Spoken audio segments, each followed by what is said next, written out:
Hello दोस्तों, मैं हूं आपका दोस्त एडवोकेट शिवेंद्र प्रताप सिंह। आज हम आपको बताएंगे, अक्सर आपने ये देखा होगा कि 376 या 376 2N, अगर वर्तमान समय में धारा की बात करी जाए तो धारा 64 BNS या फिर 64 2N BNS, ऐसे मामलों में अर्थात शादी का झांसा देकर बलात्कार का अगर आरोप है तो ऐसी स्थिति में कुछ लोग इसलिए ज़्यादा परेशान होते हैं कि उनके सामने उनका भविष्य होता है, करियर होता है, अर्थात स्टूडेंट लोग जो कि जिनकी पढ़ाई लिखाई अभी चल रही होती है, एजुकेशन उनका चल रहा होता है।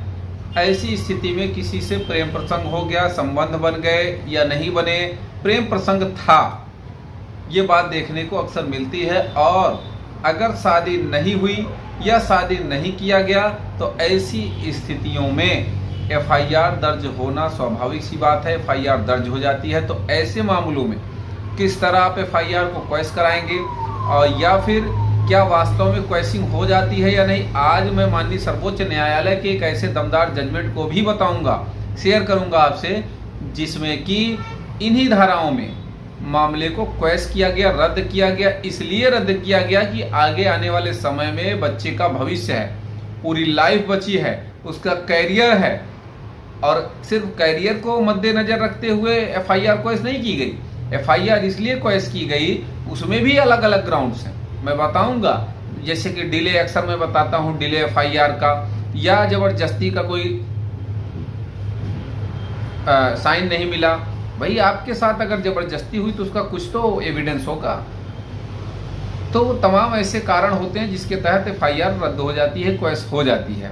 अब बात कर लेंगे कि अक्सर यही होता है, कहीं कहीं तो यहाँ है कि शादी का झांसा देकर रेप जैसी बात आती है, जबकि महिला स्वयं शादीशुदा होती है। जब शादीशुदा महिला है तो उसके साथ शादी करने का वादा हुआ हो या ना हुआ हो, ऑलरेडी वो वादा ही निष्क्रिय है। क्योंकि जिसकी शादी पहले से हुई हो उससे आप शादी की अगर बात कर रहे हैं या वादा कर रहे हैं तो वो कोई मतलब का वादा नहीं है। इस केस में आपको यह केस बताऊं जिसमें कि माननीय सर्वोच्च न्यायालय ने 376 या 376 2N की FIR को क्वैश किया। यह केस है अनमोल भगवान versus state of Maharashtra and others, SLP number 10044/2024। ये ऑर्डर डेट है, आपको मैं बता दूं, 26 मार्च 2025। इस केस में भी यही हुआ था कि एक महिला है, शादीशुदा है, बच्चे भी हैं, तो उसने डाइवोर्स डाल दिया। अब जब डाइवोर्स डाला हो या ना डाला हो, या डाइवोर्स हुआ हो या ना हुआ हो, बाद की बात है। अनमोल भगवान पर यह केस होता है, FIR होती है कि इन्होंने शादी का झांसा देकर बलात्कार किया, ऐसा आरोप लगाया जाता है। जब जांच होती है, मामले में कंप्लीट होती है इन्वेस्टिगेशन, या माननीय न्यायालय ने ये देखा कि वास्तविकता क्या है, तो उसमें 3-4 अहम बातों का ध्यान रखा और इसी के तहत FIR को क्वैश भी कर दिया। सबसे पहली बात तो मेडिकल का कोई एविडेंस नहीं। दूसरी बात, मेडिकल को छोड़ दीजिए अगर, तो भाई आपके साथ अगर जोर जबरदस्ती हुई तो जोर जबरदस्ती का कोई प्रमाण नहीं दिखा जिसमें यह साबित हो रहा हो कि इनके साथ जोर जबरदस्ती हुई। तीसरी बात, ऑलरेडी शादीशुदा थी, तो शादीशुदा महिला से शादी का वादा करना ये कोई बात ही नहीं है। चौथी बात ये कि हर शादी का वादा देकर संबंध बनाना ये उल्लंघन नहीं माना जाता है। ऐसे आरोप निराधार भी होते हैं, झूठे भी होते हैं, ऐसा माना। और सबसे बड़ी बात, माननीय न्यायालय ने ये कहा कि 24 वर्षीय बच्चे की अभी पूरी जिंदगी बची है, पूरा कैरियर बचा है। यह कहते हुए इस FIR को रद्द कर दिया, क्वैश कर दिया।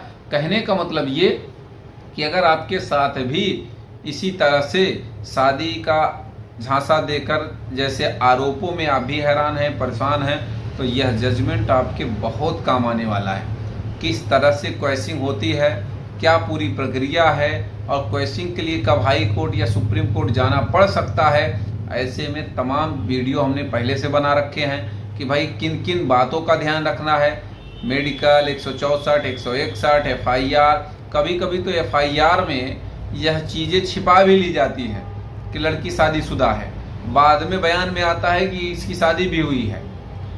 क्योंकि रेप केस लगाना है आपके ऊपर, शादी का झूठा वादा देकर रेप का केस अगर लगाना है, 376 2N लगाना है, तो शादी की बात बता दोगी तो फिर बात बनेगी नहीं FIR में, फिर 2N लगेगी नहीं 376 2N। जबकि आपसी सहमति से अगर संबंध बनता हो तो वहां 376 अप्लाई भी नहीं होती है।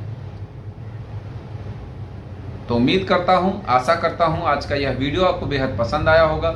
अगर वीडियो पसंद आए तो वीडियो को लाइक करें, शेयर करें। YouTube channel CBN high court को जरूर सब्सक्राइब करें। कोई सवाल शेष रह गया है तो आप स्क्रीन पर चल रहे नंबर पर फोन करके भी जानकारी ले सकते हैं, या फिर कोई सवाल शेष रह गया हो तो आप कमेंट बॉक्स में कमेंट करके अपने सवालों के जवाब ले सकते हैं।